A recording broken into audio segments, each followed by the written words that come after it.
And when the steeds of racing sun had finally vanished beneath ocean, all the Oathfold cloaked themselves and buried their hand weapons under woolen folds, and finding an old tattered sail, they wrapped all their great arms within and conveyed them to the marine shed, hiding them. They came to the entrance of the Growling Dog, just while the shaggy-bearded owner stood in the gateway, dimly lit. He was a tall and well-set man, strong of limb, having sagging eyes that mistrust. There he stood with his own strong son, beardless but fully grown, and in the first days of manhood. "My son," he said, "go into the streets and look for the monks. They tarry overlong, for within the hour left before night, the last tankard of ale will have been drunk down, and there will be naught to offer guests, but the dregs of the ship's grog. So hurry now and don't delay. Make use of the beast if the wagon gets stuck, but if you find them at ease, enjoying the brew themselves, then threaten the monks with rough treatment, warning that they will not be allowed to stay here longer without the payment of 2 barrels. But be yourself afraid, lest you lay a hand on the servants of God." So off the lad rode, and as he went, he found himself in the course of the well-cloaked heroes. He turned his beast aside for them, for he was a youth honouring age, though they were but strangers. They arrived near the gate where his father was setting the chain, for in this grim town all doors are locked when the evening shadows grow. The host noted the company drawing near and did not smile. "Ye hail not from these parts, I wager, all by the look of ye. Na be sailors, mischief you'll not find here. We have no more ale. The barrels are emptied for the night. Best get ye back aboard." This he said, looking hard at Phaethar. But the daring youth replied, "It seems otherwise, man. Did you not even now send your son to fetch more? I heard your words to your son while we were not far off, and we are hoping for your kindness. You sent him to the monks to return with more tasty stout. Since that speech slipped your memory, I have kept it for you, and you shall be generous to us, as we in turn to your worthy establishment."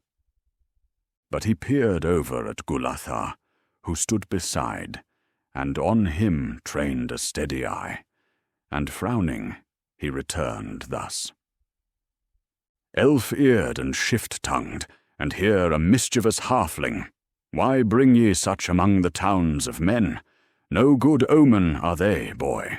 We serve not their kind, save at extra cost. 10 silverings for the night, ale not included, and no fight in Nar Wisdry, or with these hands I'll hurl you headlong. Mutton we have for sup. Come then, but those other 2 must lie without." He darted glances and again eyed Gulathar. "There's hay in the court stable, and mind you, the age-old mines are empty. There's done nah digging any more.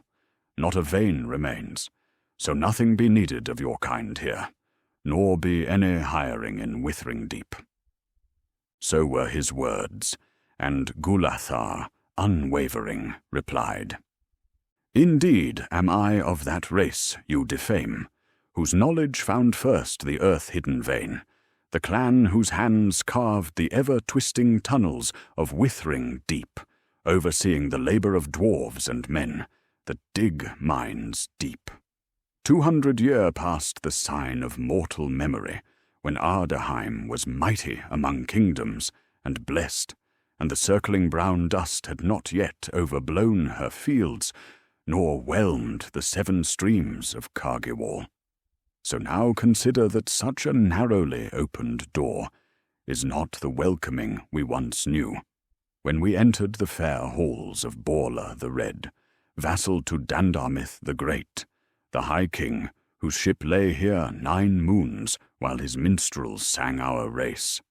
though his heart was sore for Argoth the Good, his brother then newly fallen, who had commanded the spears and arrows of the kingdoms, to rain down upon the Bolg horde of the Hithlands, to send them packing back to Zabul. Judge me not by this frail shape, if thou art wise, but honour your great lords long sleeping, lest waking they find you a disgrace, fat-pursed upon the mishap of strangers, void of kindly custom. And they beseech thee all, judge, to hurl you headlong into outer darkness. Thus the Valraff told truth without apology, and it seemed his stature touched the brick threshold. He lifted his long forefinger to his brow as if to recommend deep reflection to that vain obstacle of a man. Then said Phaethar, We need not beds, and shall be gone from our table ere sunrise.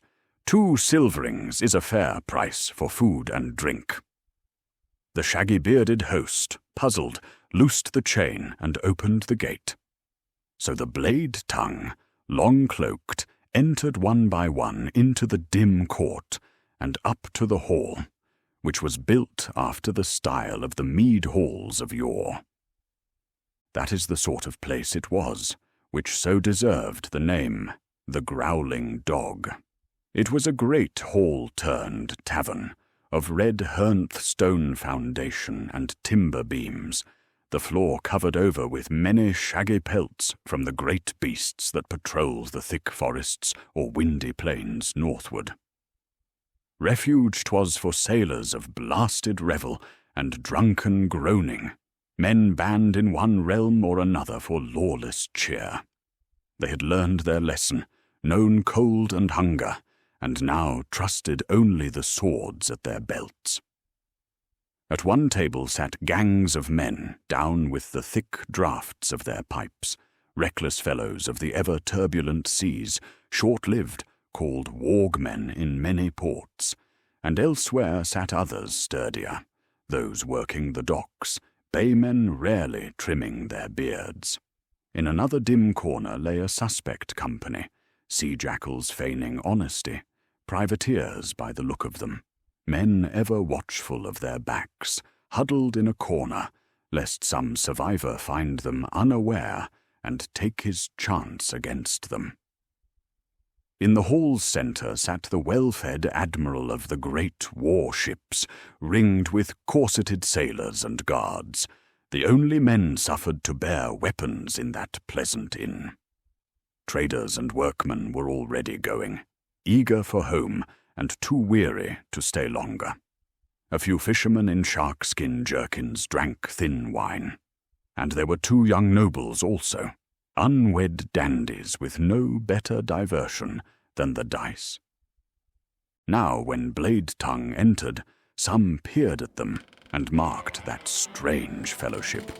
Gulathar the Valraff, next to dark-skinned Rohorst, so the companions quickly took to table and talked softly among themselves, and looked not upon the others, who leered on them in turn.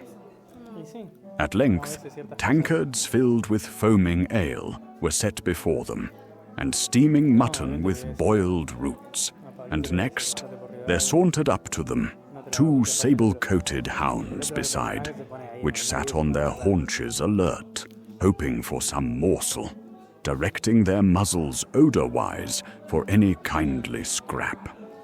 It made no difference to them how odd the guests. The dim lamps of the Growling Dog were flickering over the faces of the Bladetongue as they sat at the table. "Shouldn't there be more lamps in here?"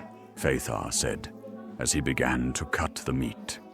"'Tis over dim in here, I say." Dimness of the lamps helps customer not see well the fare which they will be partaking.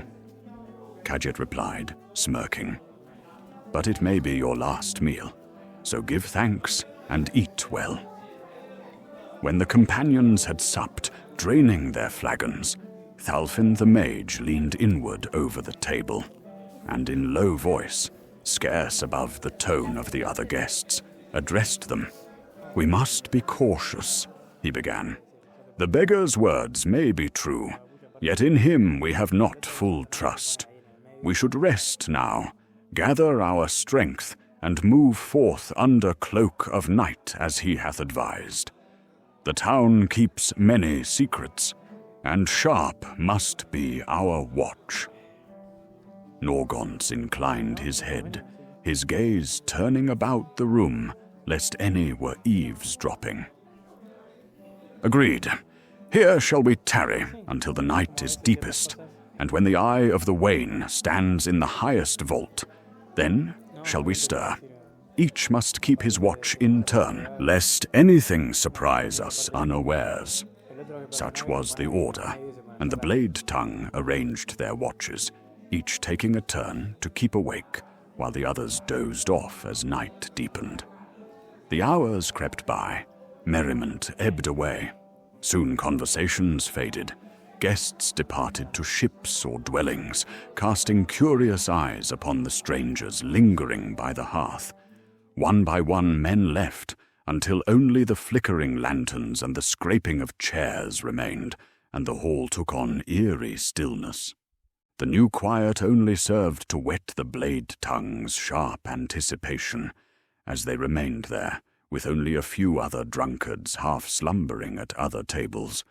All dozed but lightly, save Urius, the fierce son of Jarlath, who, though seated upright, slumbered as soundly as a beast in his lair. Those still wakeful found the ale not so potent as to dull their fears, or keep them from contemplating what might lurk within the ominous twisted tower of Xenops.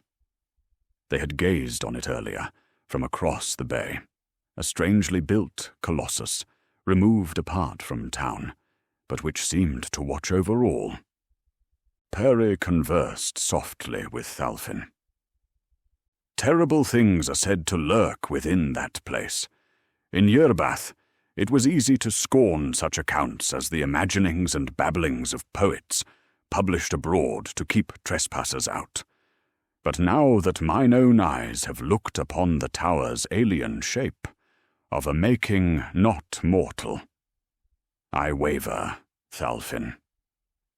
"Nay, but don't hope to get out of this now, Peri. Take heart. Not far away are things which legend has described, which you will see. You are still young and strong for a middling, of good spirit, and recklessly capable of anything." Peri answered. "Yet here, seeing it thus, chilled my blood. The tower's look, 'tis not of this world.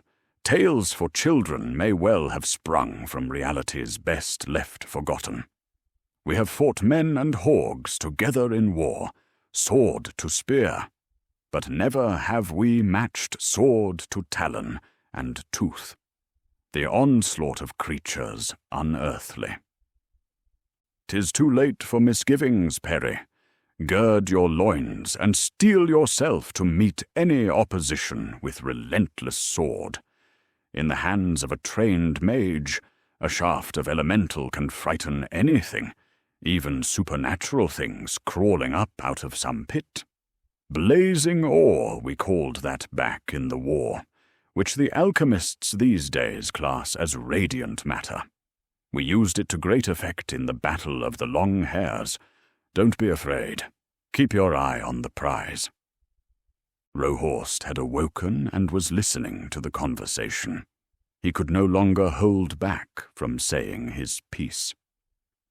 "The problem with you wizards in this part of the world is that you suppose your magical science can touch anything. You imagine you can reach to the ends of the world with knowledge of so many things. Where I come from, savannas of distant Mahanaxa, our witch doctors and wizards make no such claim. They realize the limitation. Elemental magic can do scant work of driving off spirits, or banishing things supernatural, not like a shaman can. The tribes of our lands are much safer, and do not have to worry about a spell backfiring, or its deadly byproducts poisoning the earth and sea." "So, what do you suggest, Rohorst?" asked Thalfin, indignant. There are indeed entities supernatural. What will you do to oppose them when they advance hither like demons? Piercing a ghost is not the same as skewering trollkin." Rohorst turned his gaze to direct him to Norgons, asleep. "I will rely on him. The magic he can hurl will reach any power. It's from heaven."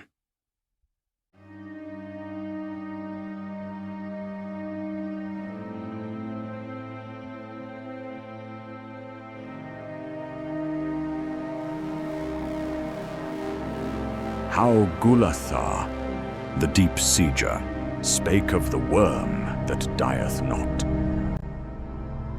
Now when the evening waxed late, and the wind drave the sea mist against the casements, the talk among them had lapsed to silence, and they sat a while with their ale cups low and the fire burning red. The ale was strong, their hearts were warm, and for a time all foreboding was forgot. Perilothran sang a short lay of the south marches, and Urius beat the table softly with his knuckles to the tune. But when the song was ended, Phaethar, who ever mingled cheer with scorn, began to jest of the dark paths they soon would trod. "Mark me," he said, lifting his tankard. "If we go deep enough into the tower's roots, we shall come out beneath the very floor of the sun, hanging upside down like bats and quaffing stalactite dew for our wine. Then I'll open a tavern there and call it the Worm's Belly, and there will be ever room within." At that they laughed, some spitting ale for merriment. Khajet clapped the table and said, "Aye, and the beast will spit thee out again, Phaethar, for thy tongue is sourer than vinegar. He'd sooner dine upon a bishop." Urius smiled grimly and said, "Better a worm below than one within. Men whose valor is just arrogance, cleverly guised, aye, are eaten long before they're swallowed." Then came a lull in the mirth, for Urius's words had a weight in them, and none could tell if he jested or prophesied. Only the fire crackled, and the sea moaned faint through the shutters. Then Gulathar, who had sat apart, his cup untouched and his eyes upon the flame, spake low and hoarse, as one half dreaming. "Laugh while ye may, but speak not lightly of worms, my friends, for I have seen one, and lived to curse the memory, the worm that dieth not. I saw it in elder days, when the wide world was nor old, and my hair was yet greyed. We were 22 deep siegers, venturing along the shores of the intermundane sea that rolls beneath the earth. We were seeking the lost trove caverns of Caernox, brave men all, and some dearer to me than brethren. We left the cavernous sea and turned along an ancient canyon.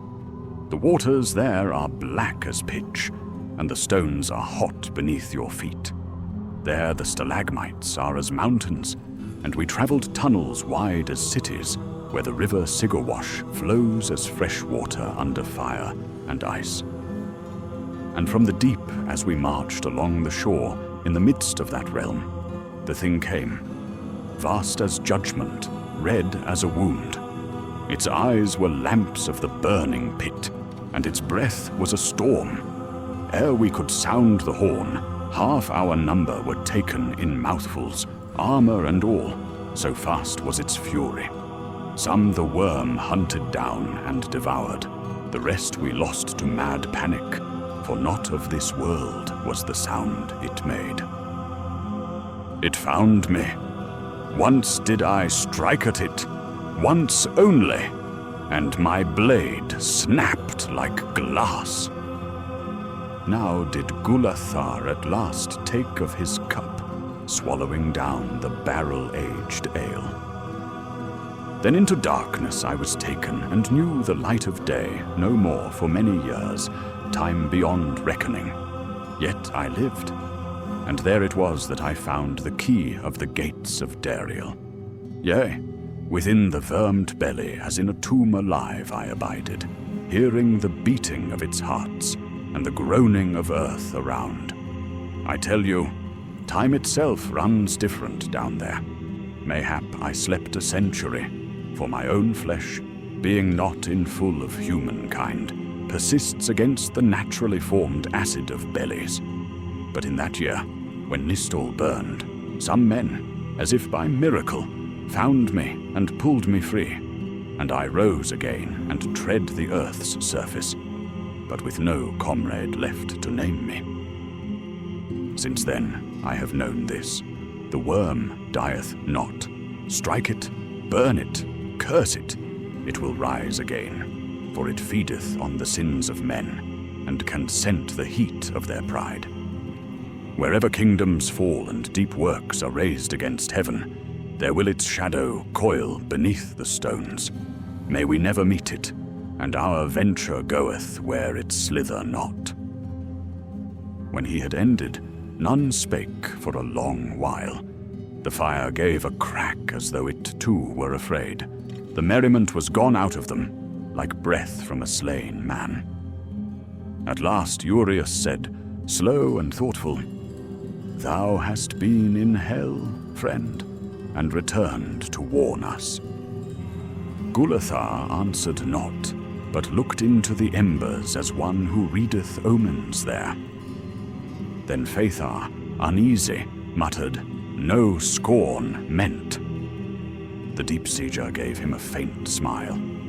"Fret not, only remember, if ever ye feel the earth begin to tremble, or the waters retreat, flee not backward, but forward, for the deeps have no mercy." And with that he drained his cup and rose, casting his shadow long across the floor.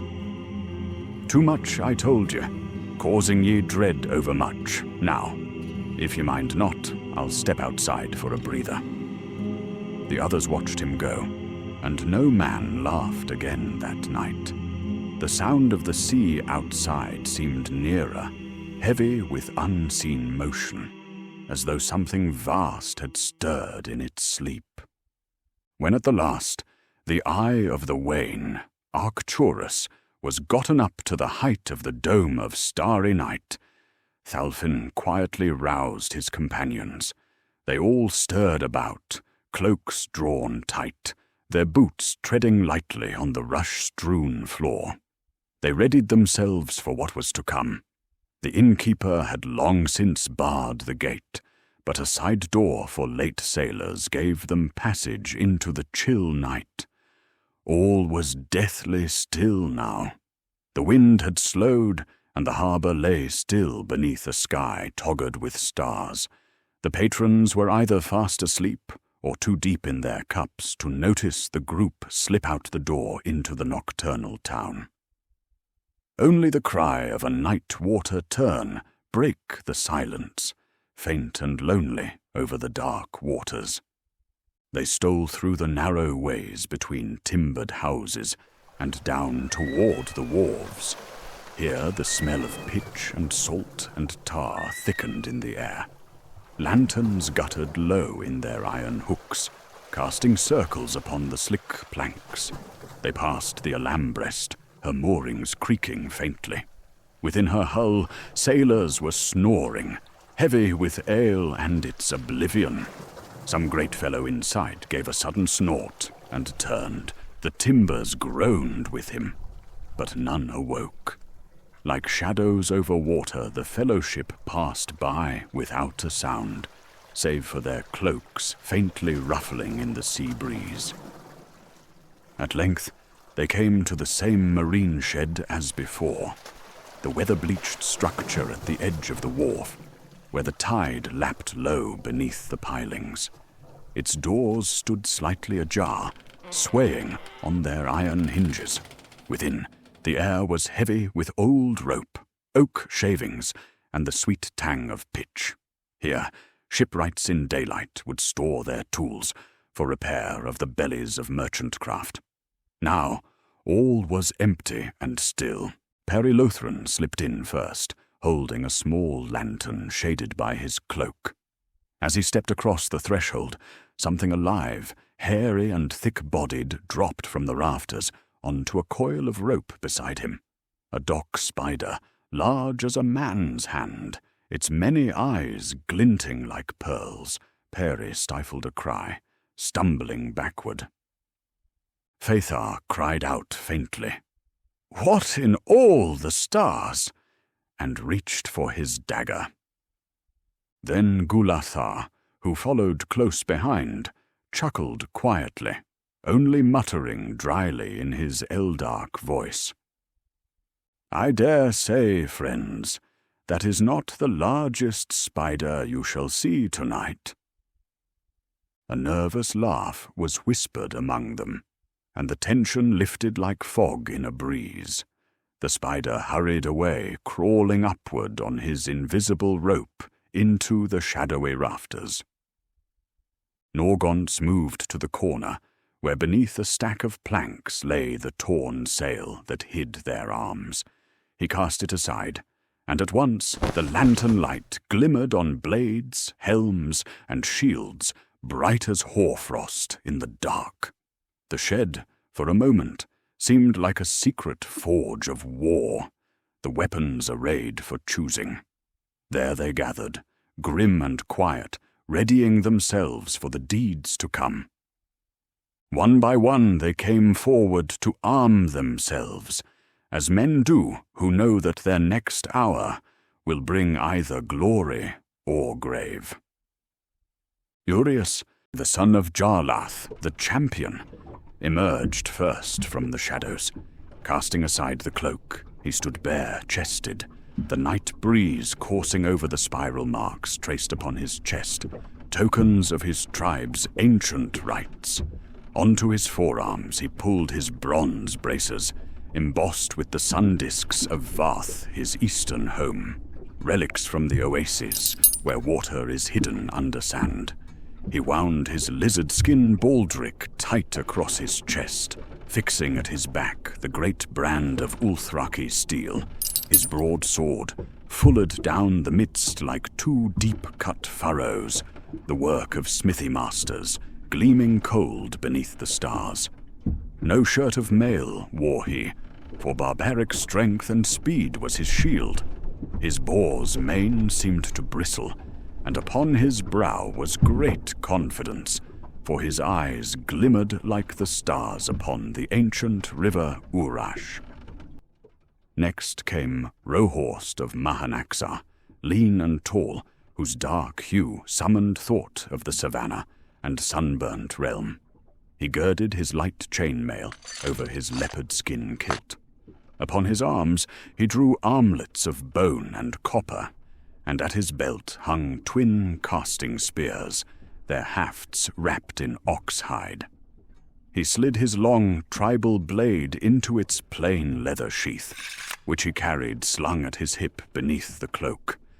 As he tightened his sandals and rose to his full height, Urias cast him a look and said, "Rohorst, have you words of caution before the plunge?" Rohorst smiled thinly. "I do. In Mahanaxar we say, 'He whom shadow frights is he that best not chase the lion.'" And so he took his place without further speech. Kajet, the massive Nord, the sinewed warrior of Nirus, came next, slow and deliberate. Pulled he down the byrny of riveted rings over his tunic, and tightened the leather breast straps until they creaked. Over it he fastened a wide belt of bullhide, studded with iron rivets, and then slung his sword bestride his hip, its scabbard of dark leather bound with brass nails. Then the giant, in a moment of levity, took up his long hafted axe and danced it about twice through the air, excited to play like the wind over the fjords. His round shield, rimmed in iron, he slid onto his back, and at his thigh tied his long-bladed hand-axe in its sheath, a reliable weapon for any close combat. At last he pulled on his horned helm, setting it low over his brow, and his breath steamed in the cold night air. He said nothing. Who needed to say nothing? Next, Peri Lothran, the middling scout, armed himself with quiet efficiency. He slung over his back his short sword in a brass-bossed scabbard, its fittings gleaming faintly. Over this he cast his griffin cape of wool, the gift of his father. His belt he buckled with habitual care, his fingers quick and practiced. Then he tested the gut cord of his sling, and checked his stones. Though small beside the others, there was in his stance the keen poise of a hawk in a thorn bush, watchful and ready. Thalfin the mage did not take up arms of steel, but removing common clothes stood and girded himself in his long dark robe embroidered with sun, moon, and stars. He belted himself with a plait of golden cord. Across his back he slung a leather satchel containing the spell scrolls, powders, and instruments of his craft, and on his left arm he set a small buckler wrought with sigils of protection. His long hair he tied back with a silver clasp, and his eyes burned with sharp light. "Steel is good," he said softly, "but words of power older and better still." Gulathar the Valraff took up his armor without flourish. He wore no gleaming helm nor ornament, only the ringed mail of his people, and a dwarf-forged axe slung at his side, its beard heavy and cruel. His boots he stamped twice upon the ground, testing their fit. He gave the hairy dock spider, still watching from a corner, a glance. "Worry not, little one. 'Tis not you we are after. You go back to your home in the dark," he murmured. "For us greater prey is yonder."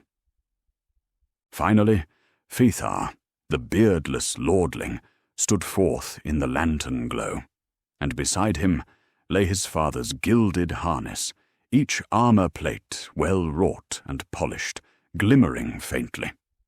Piece by piece his companions helped array him, as men preparing a knight for his first trial by arms. First Norgons took up the cuirass, shaped and chased with golden vines, and set it upon the young man's breast. With quick fingers he tied the leather thongs beneath the arms, and adjusted the fit, his scholar's hands unaccustomed yet deft in the task. And then he lifted the pauldrons, broad and gleaming, bearing the rearing horse of Phaethar's house. These he bound upon the shoulders, the buckles clinking softly in the shadowy shed. And Peri Lothran also readied Phaethar. He busied himself with the girdle and its buckles.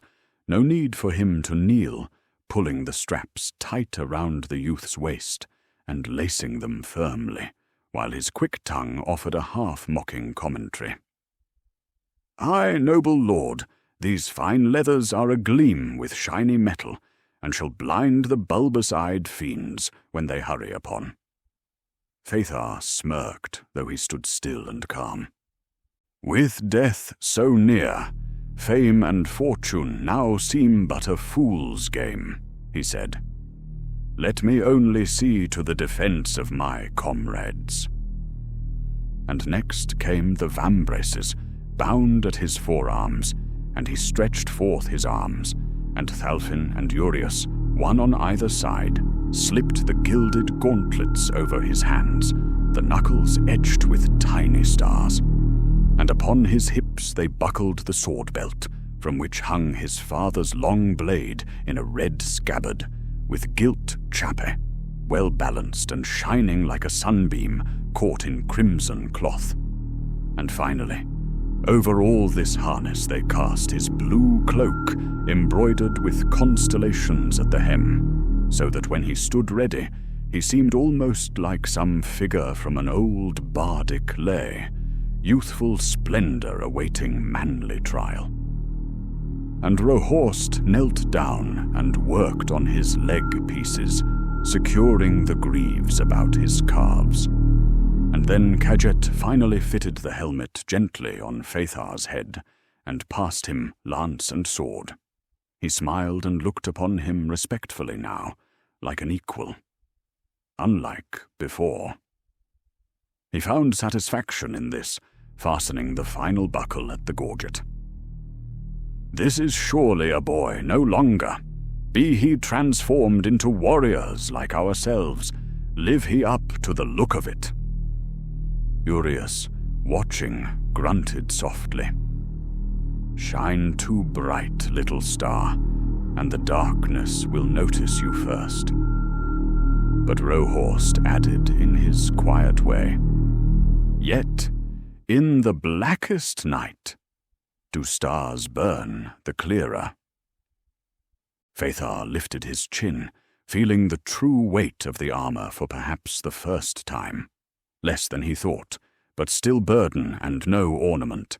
He wore it with earnest pride. Peri fastened the final buckle at, and stepped back. Then, for the final finishing, Gulathar brought forth Phaethar's medallion, the heirloom given from the boy's mother. It was glorious, an amber stone set in wrought gold, girded about with solar rays. He placed the chain round Phaethar's neck, and let the sun hang upon his chest, for it was as magical as the rays captured within softly gleaming. "A light for you in dark places," said Gulathar. "Yea, for us all, good man." "Now, golden boy," the mage said dryly, "try not to drown in it." And the companions laughed softly, not in mockery, but in fellowship. When all were armed and ready, they doused their lanterns and opened the shed's back door. A cold wind came in off the sea, stirring their cloaks and making the loose sail rattle on the floor like some prophetic tongue. Norgons lifted his war mace Mithrohan and whispered a prayer that each man's soul might be rightly reckoned before dawn. One by one they filed into the night, their weapons bound close in cloth so as to make no sound.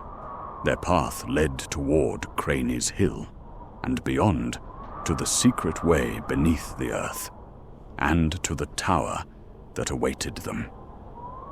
Urias carried the banner of the Lamb, and so, in that nocturne hour, when all honest men lay asleep, went they forth in fellowship toward their star, bearing with them strong blades and high hopes, and none knew what would befall ere the morrow's light. Following the beggar's counsel, they fared through the narrow and silent streets, keeping well to the shadow and eschewing the watchful eyes of the town guard. Cool and damp was the night air, and the mingled scents of sea salt, pitch, and earth rose about them.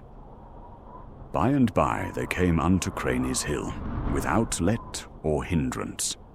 There stood the two windmills, long disused, like sentinels of some past era.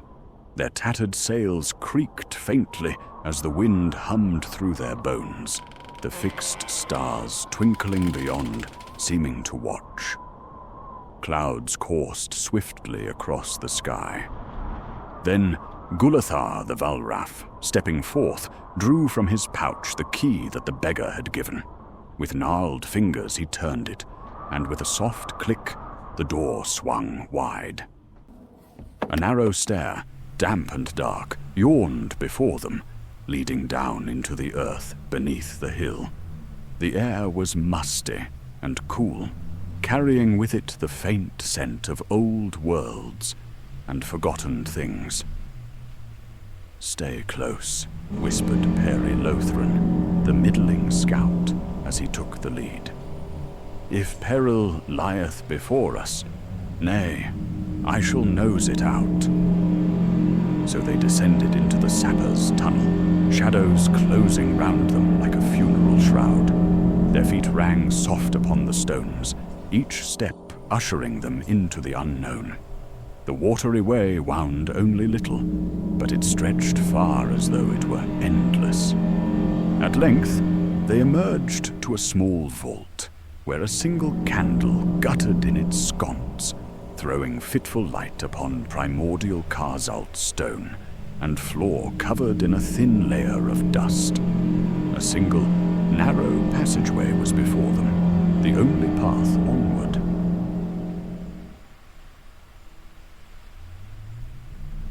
"We draw near the tower," said Thalfin softly.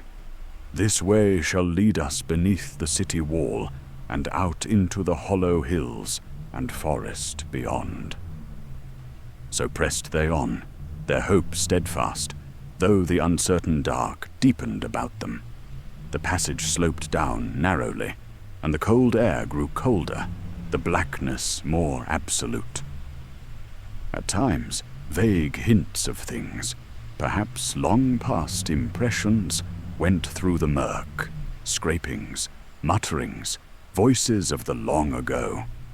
The tunnel began to slope upward again. After the long subterrane toil, they finally exited the tunnel and emerged into a moonlit forest.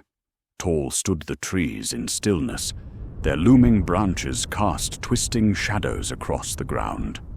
Across the vagrant moon, a sudden blast of air drave the shapeless clouds, dimming her lamp, and for a space the earth lay in spectral gloom. Then the wind passed, and the moonlight returned. But soon by the advancing of their course, she again withdrew her light, dimmed this time by a darker shape, vast and looming. "The Tower of Xenops," said Urius Krald, his voice mingled with breathless wonder and foreboding. "Found it. Aye, we have." Then the great round tower came full into sight, huge as a mountain, and not abandoned as men had thought. From the sighting slits and high windows shone an eerie light, as of chambers yet inhabited. The fellowship gathers their courage and approaches, yet each pace draws them nigh to perils unknown. Beside them, the forest leans in, and the air grows windless. The stillness becomes yet more still. They now approach the base of the tower, viewing its elegant and spiraling form, rising up like Babel into the night sky. They come before a stone bridge spanning a chasm, black and bottomless, the axe-cut of some Eldark god, out of which the tower rises from the underworld, its roots like a behemoth chained in the unthinkable depth. "Remember well our oaths," says Norgons. "If we perish, it is of our own choosing, not the Duchess's bidding. We do this for honor, not for gold, for redemption, not for penalty, and we fight each on behalf of our brother. Whatever thing await within, be it trap or terror living, together shall we face it." So saying, they steeled themselves and crossed the bridge unto the threshold of the tower, to meet whosoever or whatsoever might greet them. Pari Lothran wrote of that moment in his lost chronicle, the famous line, "That same night we went armed to the teeth with famous bronze and life-rending steel, bearing the happy lanterns that cast light into the gloom." That chronicle, alas, was lost, yet could not be forgot, and the words liveth on the lips of men. Urius, the son of Jarlath, took the fore, with the cunning halfling beside him, a veteran scout, one never foreseen by enemies. Then Norgons turned to the company and spake, "Fellows, I have offered shrive to them that would take it, though not all may use a priest. I myself have done thoughtless deeds, and for these shall I pay either in this life or in afterfire. Let each man now make a reckoning of his soul, lest he die unhouselled. Pray that the hand of God forfend it." And therewith each man knelt and made his prayers. Thereafter, Norgons, lifting Mithrohan his dread mace, said, "So then, let us try our fortunes to the last man, and with dauntless execution brave the dark, render no mercy to her creeping servants, for no quarter shall they show you. Now conjure up fire in your blood, and do deeds to make your ancestor envy. Blaze in fury, like the stars falling at the world's consummation." So he spake, and Perilothran first made way toward the fatal entrance which yawned on the rocks like a punished leviathan. The Bladetongue stepped further into the shadowed corridors of the mountainous tower. A dim, green light emanated from the faint glow of horn moss on the moist stone. The air inside was become fetid, reeking of decay and ancient, forbidden things. A disturbing silence seemed to press in on them from all sides. Perilothran himself, it was who told of the descent in full. We brake sundry doors, with hinges rusted and timbers rotten, and found the stair leading down. At the bottom we came upon a great pit closed by iron grates and chains, oft repaired. It seemed safe as a wolf's maw. This we forced and entered into a warren of shadowed halls and level of gloomy subchambers. Long we prowled the empty corridors, oft pausing to hark for any sound of netherkind. Then in one court Norgons espied fresh meat upon a door-sill. "Carry arms," he ordered under his breath. And anon, when we brake open the worm-eaten door, there were within servant guards of the dark, hobgoblins and bugbear-kinged, hairy and in foul armours, rusty-armoured and snub-snouted, who turned themselves about, marvelling at our sudden coming. For a little space they were amazed, then, gnashing their teeth, they gripped their crooked axes, and the clubs toothed like a boar jaw, and set upon us with a fell cry, swinging wildly at us. We had walked right into the guard barracks, and the chamber was filled with uproar, and there was no turning back. Straightway I leapt close upon one, lunging with my short sword, but he was still struggling to gain readiness. Beneath the ribs I drove the point, and tore his belly wide. I had no pity for that unsightly creature, but clave him as one doth a raw sausage upon the block, and he fell wallowing in his filth.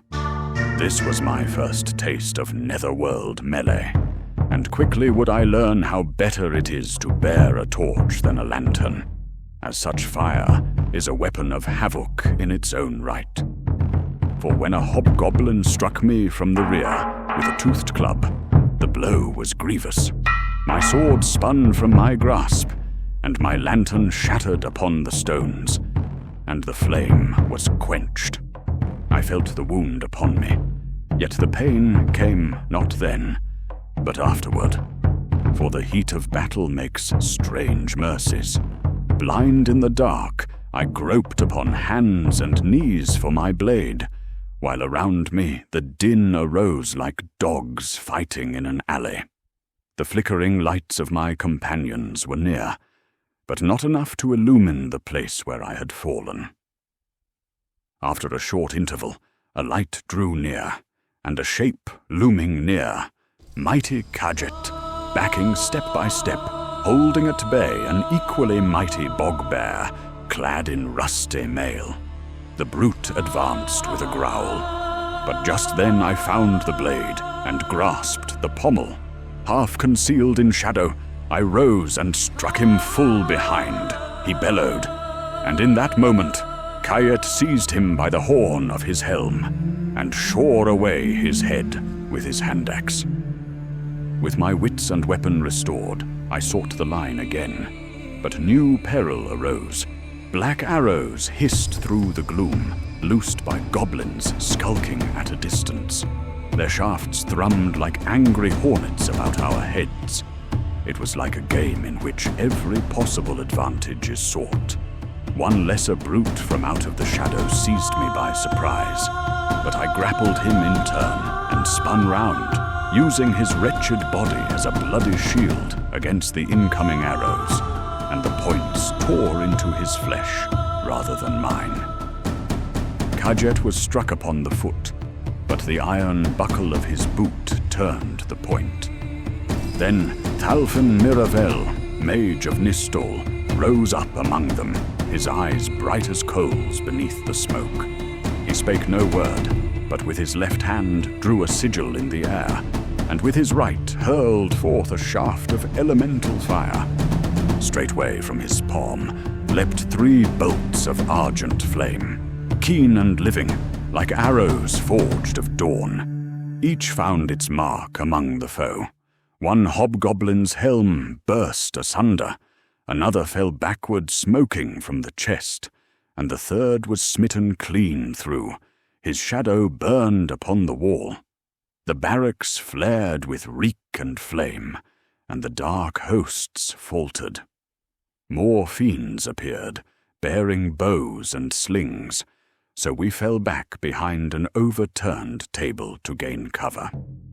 Then grievous mischance befell young Phaethar, for as he made for the shelter, his foot caught upon a broken spar, and down he fell awry, his armor clanging. He was not quite strong enough to lift himself in full armor from a surface slippery with blood, and was trapped midway of the table and the great shields covering the snarling enemy. About him, the arrows flew thick. No man could reach him without death. I returned volley with hurtling dart to keep the foe at bay.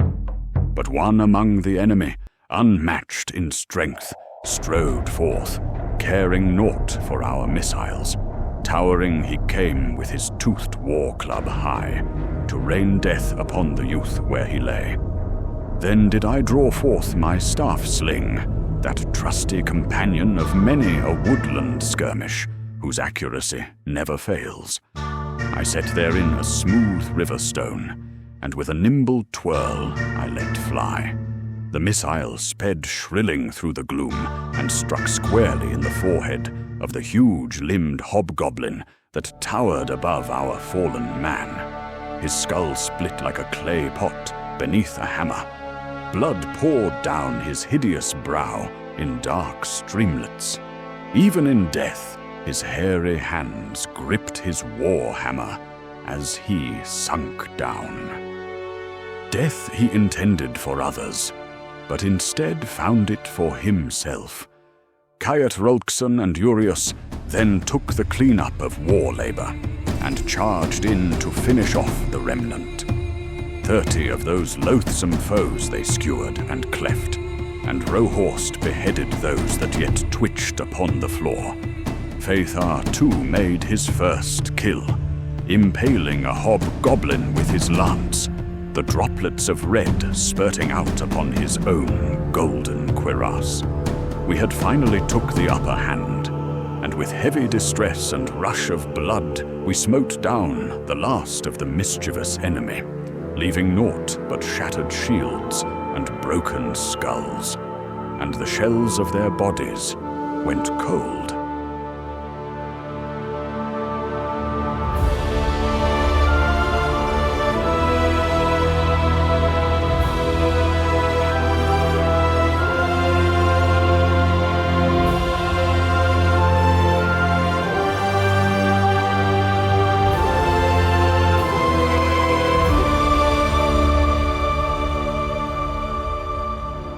Thalfin, now pausing to sheath his dagger, remarked, "More trouble certainly awaits us, as this place was constructed for some strange reason, not just for housing these Barlights."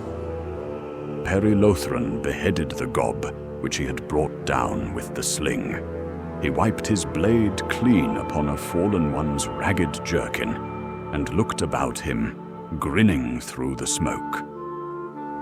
"By Saint Geronte's beard, well struck, my brothers. Urius, thy blade bit like winter storm, and Caget's hammer sang sweeter than any anvil." He turned toward Thalfin, whose fingers still shimmered faintly with the glow of his casting. "And thou, wise friend, by my small stature, I'd swear the stars themselves obeyed you. A fine smiting wizard, better stuff than the songs of Yerbath's taverns ever promised." Thalfin smiled and gave a short bow, though the gleam of satisfaction in his eyes outshone even the glow of his magic. "Aye," said Perry, gleeful, "if our luck holds and thy fire burns so bright henceforth, we'll have none left for the worms to gnaw." And the companions took heart. But Thalfin stood still a moment, the pale magic yet trembling upon his fingers, as he let the praise sink in deeply, taking a deep breath of accomplishment. They worked together and dragged the hideous corpses of the enemy to a central pile. "See ye, comrades," he softly, "what high art may do when guided by wit and will, so too the world itself is but a cipher to be solved, if man's mind be bold enough." And though his fellows cheered him, Norgons detected something needful of instruction, and looking at him with troubled brow said, "Well, have you done, brother? But take care. The minds of men rush to imagine themselves the measure of all things, yet does such a mind not even itself understand." Thalfin flashed a cursory and dismissing smile, and he turned away, for he would hear not, being full of his own mastery, and from that hour none could ever correct him, his mind being covetous of its power. We wiped our blades and went searching the barracks, so we found but trifling treasures, brass rings, and 2 gold coins. Phaethar was about to place them in the pouch, but noticed they were foreign mint, so he showed them to Gulathar. "That is strange.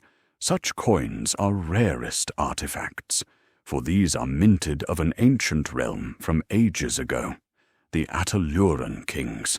Why would anyone pay gobs and bale-light wretches with these?"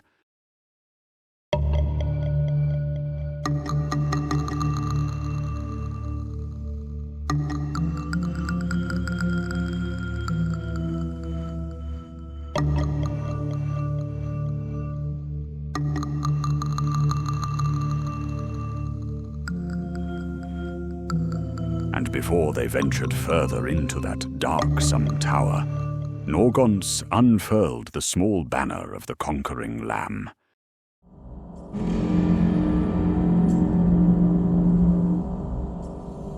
White upon scarlet field, the emblem of victory through sacrifice. Upon this token had the fellowship together placed their hands and sworn their compact, that they would fight for one another, not just for tarnished treasure or fleeting honor. Then Urius took the banner and planted it in the heap of dead barlights and hobgoblins, to be left there as a sign to other passing hellspawn, of whom was now their guest. The torchlight gleamed on its satin folds, as on a flame of faith. So they went forth, carefully marching through the tunnels and storage chambers. Down a flight of stairs they passed farther, and found themselves in what seemed a crypt of the old world.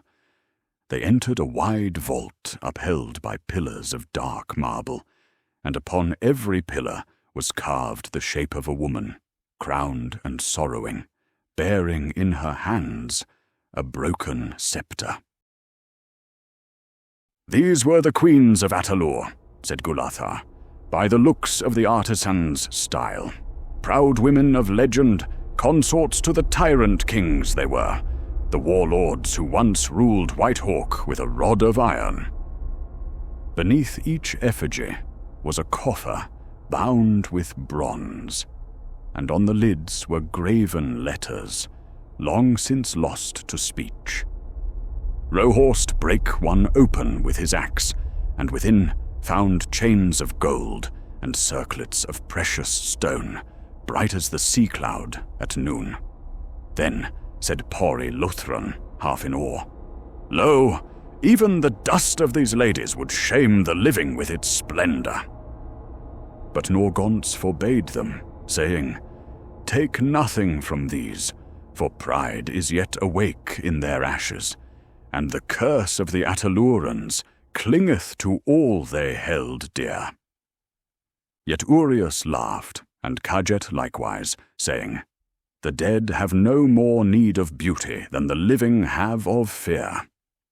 So they took each man a token, a clasp, a ring, a buckle wrought in strange art. Now as they passed through that long hall, it seemed to them that the vanity of all the world was therein shown, wrought in solemn relief upon the walls, telling of the sons of Atalur, and of their vanished dominion. For there was portrayed how each lord among them would fain be king, and how they each builded their own strong fortress amid a ring of mountains, every man desiring mastery above his fellow. And so in pride they forged a confederacy, loose in faith and full of discord, till feud and betrayal arose among them, and he that was strongest in cruelty and craft gat himself the sovereignty. Then were all the realms subdued beneath their violent yoke, and they ruled a cold empire, as had their forefathers, the mighty men of Atlantis, whose pride brought the sea upon them. And in the end, the Atalurans became drunk with their own glory. And when a colony of Romans arrived on the continent's far shore, no peace gift of welcome did they offer them, but mindless war instead, thinking to sweep any rival from the earth. But the legions of Regulus came against them in terrible order, disciplined in the Roman way of battle, and the proud kings of Atalur were utterly overthrown. The murals ended, and there was a stair descending, and the lanterns showed a door worked with 9 crowns in relief, each set about with serpents of brass. And Thalfin read aloud what was written in Ulthorc on a wooden panel and hung from the lintel. "Here lie the kings of Atalur, who bartered their souls unto Xenops the Undying, that their thrones be not cast down by men of Regulum." "This is a house of doom, not of glory," said Norgons. "Pray you all, make ready your hearts, for we go among those who swore by hell rather than heaven." Downward they followed the stair into the very deep, and the dust fell upon them as snow from the vaulting. There was found a crypt lined about with many sarcophagi, and this they entered, though it was a sightless place, though not on account of mere shadow. They purposed to despoil the buried, for these were not the tombs of good men, but of evil kings and cruel masters of old. But Norgons lifted his hand and stayed their advance, saying, "Wait, let us first consider what is before us."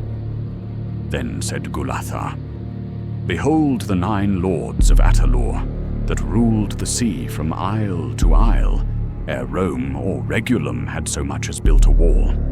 I have heard in the mines that their crowns were found, and that Xenops the sorcerer did consecrate their bones to fire eternal."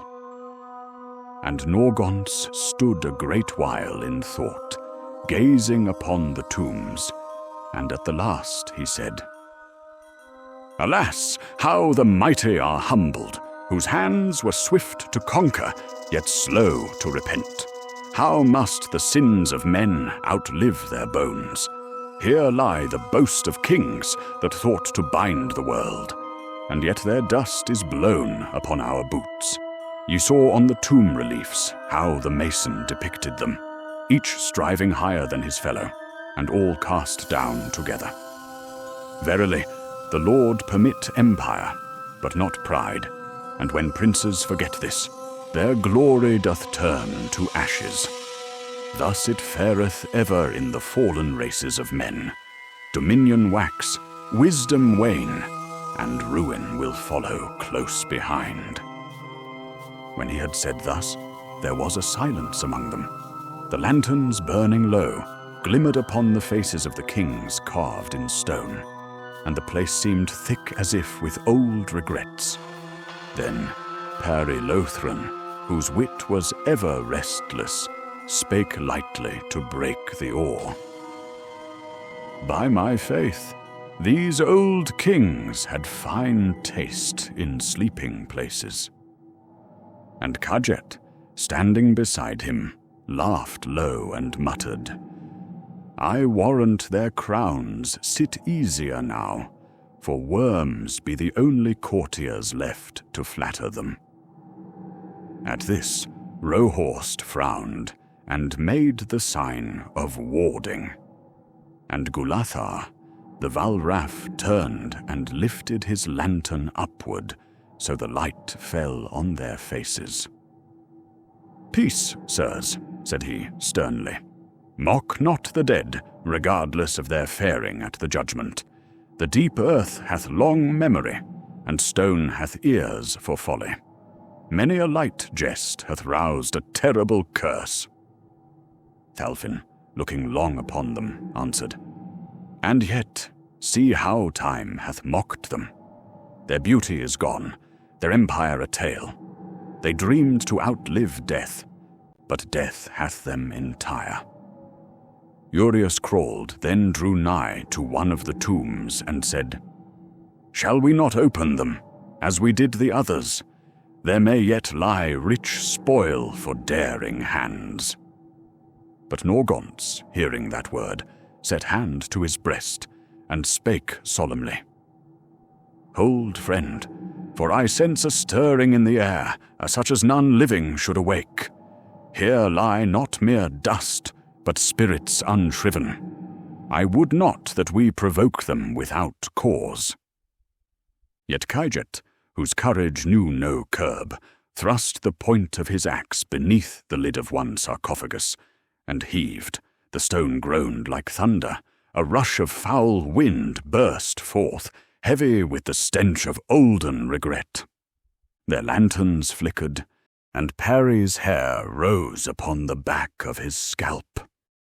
Then, from the hollow within, came a whisper, faint yet manifold, as though 9 tongues murmured through the dark. We are the kings immortal, we that would not die. Time took our flesh, but not our will. And the echo of that dread murmur spread through the hall like the breath of a dark god. The companions fell back, blades drawn, for out of the stone there issued dim vapors shaped like men in royal gear, their high-peaked crowns burning with ghostly fire. There before them, as if haughtiness were holding them betwixt earth and air, loomed the 9 kings of Atalur, dreadful apparitions to behold, their visages like unto death itself.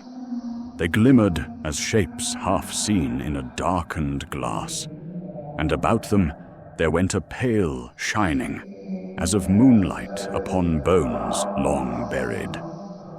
Thalfin cried aloud, It is as I feared! Their souls be bound in enchantment. Stand fast, and do not think it wise to flee.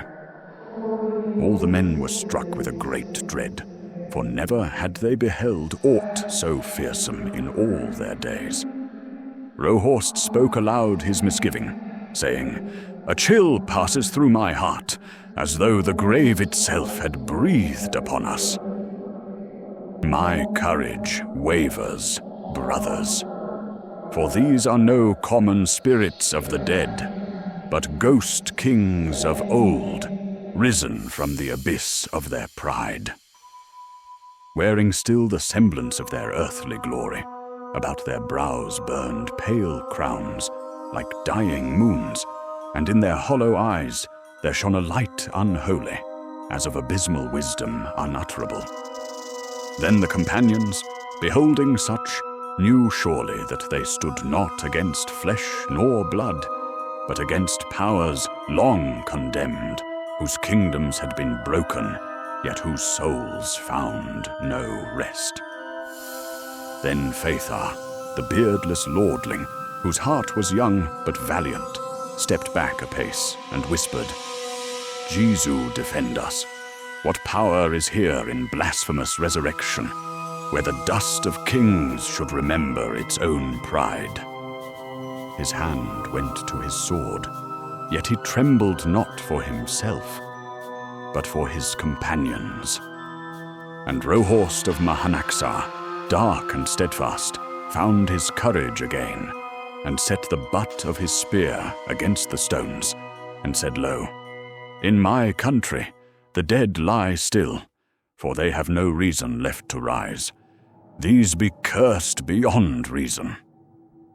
Then Thalfin, being full of bold heart, and remembering his mastery, would not abide any but himself to answer such arcane might.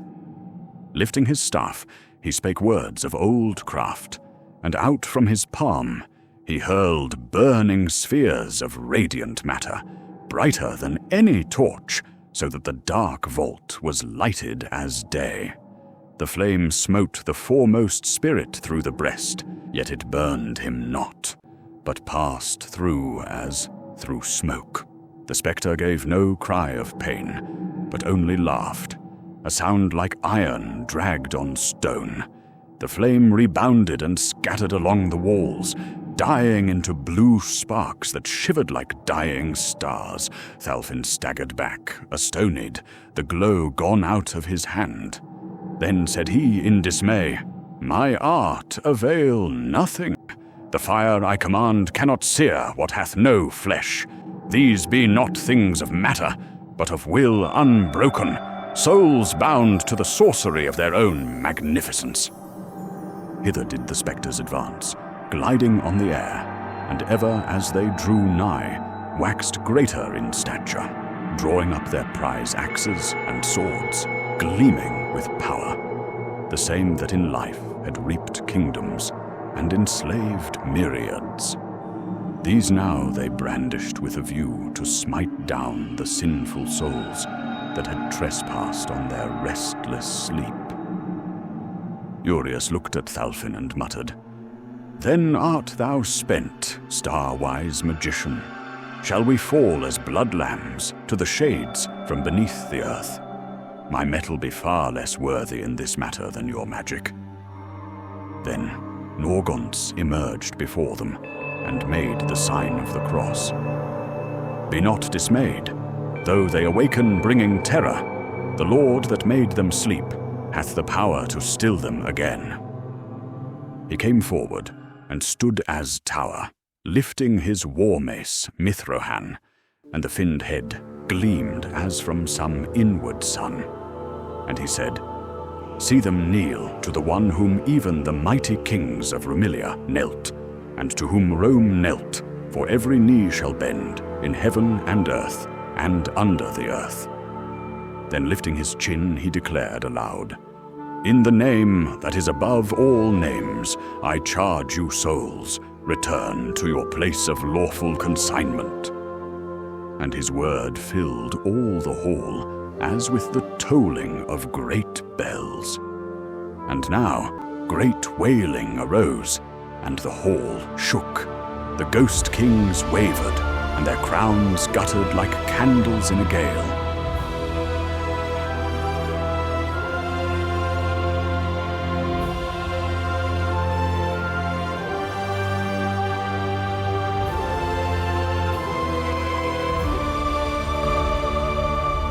gave low moans and sank into the tombs whence they had arisen. A chill wind swept through, and the afterglow of apparition flickered. Vapors sank into the withering shell of their earthly bodies. The bright and glowing mace still burned silently in Norgonce's hand. All was still. Rohorst said low, "So goeth the glory of the sons of Atalur." And Norgonce, unmoved, added, "Yea, may all kings high and mighty remember their place. For the kingdoms of men are dust, but forever will heaven stand." Then Thalfin bowed his head, now humbled, and said aside to Peri, "A powerful magic knows that clergyman. What pages of thaumaturgy has he found to command even ghosts of kings?"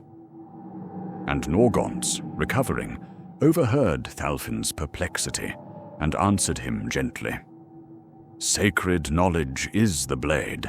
Faith be the arm that must guide it. Let us hence, for other spirits will soon remember their grievance." By this display of power and authority, they were encouraged and gathered their strength anew, passing onward from that haunted place. The Mage of Nistol, speechless, pondered much that hour the failing of his enchantments. So they turned to depart from that unhallowed place, and Peri Lothran deigned to make further talk, and said, "Nor I was taught anything of those kings, nor of their lineage. Nah did study my history lessons, I'd been the wiser." And then Urius remarked to him, "In the part of the world where I am from, they are well famous in lore, renowned above all lordly princes and pharaohs even. Nay, but in sooth infamous were they, so deep their cruelty and pride. Yet never was it known where their bones were laid, for men told how they had secretly fled with their queens, taking ship by night at the counsel of a strange man, who warned them that the Romans had got the victory, and would pursue them without mercy. None might have guessed their resting place should be beyond the sea, beneath this ancient tower. Verily, these were the 9 kings of Atalur that ended the high line of Atlantis." Then answered Phaethar, puzzling, and said, "Nay, sir, thou hast spoken of 9, yet mine eyes counted but 8 that emerged from their sepulchres." And Urius said, "But what are you saying? Surely you are mistook." "Look there, boy, there are 9 sepulchres." But Phaethar replied, "I tell thee for truth I counted but 8 apparitions. All stunned were ye, and too affrighted to bother with counting. Yet when first the dread took me, Urius's word restored my reason, and then being at peace, I thought to number them truly. Come, look there. Look where is placed the 9th tomb, whence arose no spirit. The lid is fallen, and the place gapes wide. Let us prove it." So they drew nigh, and looked therein, and found neither bone nor withered visage of king with haughty crown, not as could be seen in others. Yet closely they discerned a hollow imprint where the body had lain in dust. Then came Gulathar, master of ancient tongues, and knelt down, and traced with his finger the runic letters that were graven upon the lid fallen. He mused thereon a long while. At the last he read it aloud. "Here waits Warkunder Baal Crown, the Lord who sleeps the ages. Look upon his visage, ye mortals, and despair, for shortly shall he rise out of hell, and all the world shall be his once more, and there shall be glorious lament." Gulathar was silent, and then added his thought, "Of a surety, this one is gone forth already, and walketh upon the earth ere we came hither."